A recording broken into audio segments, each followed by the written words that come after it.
Ahmedabad municipal કોર્પોરેશનની ઢોર પકડ પાર્ટી પર હુમલો થયો. ઓઢવના સિંગરવા ખાતેનો આ બનાવ છે. રખડતા પશુઓને પકડવા ગયેલી ટીમ પર કરાયો હુમલો.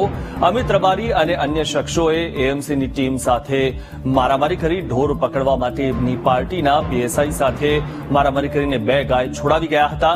ત્યારે ઓઢવ પોલીસ સ્ટેશનમાં આ બાબતે ફરિયાદ નોંધાઈ છે.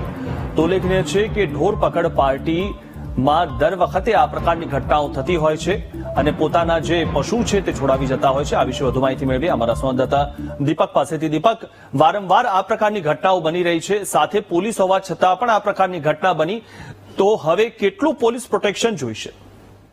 જે પ્રકારે અમદાવાદ શહેરની અંદર રખડતા ઢોરનો સૌથી વધારે ત્રાસ હતો અને તેને લઈને સીએનસીડી વિભાગ કોર્પોરેશનનું કામ કરી રહ્યું હતું, પરંતુ ફરી એકવાર આ પ્રકારનો કિસ્સો સામે આવ્યો છે. ઓઢવ રિંગ રોડ જે સિંગરવા ખાતે આ ઘટના બની હતી કે જ્યાં ઢોર પકડવા જતા જે પોલીસ અધિકારીઓ રાખવામાં આવતા હોય છે, તેમ છતાં પણ આજે પશુ માલિક હોય છે તેમના દ્વારા હુમલો કરવામાં આવતો હોય છે. 2 પશુ છોડાવવા માટે થઈને રકઝક કરી, પીએસઆઈ સાથે હાથાપાઈ કરી અને 2 પશુ જે હતા તે છોડાવી ગયા. મહત્વનું છે કે પોલીસ પ્રોટેક્શન ટીએનસીડી ટીમને આપવામાં આવે છે, તેમ છતાં પણ પોલીસની હાજરીમાં મારામારી કરવામાં આવતી હોય છે. સમગ્ર મામલે સીએનસીડી વિભાગ દ્વારા ઓઢવ પોલીસ સ્ટેશન ખાતે ફરિયાદ નોંધાવવામાં આવી છે.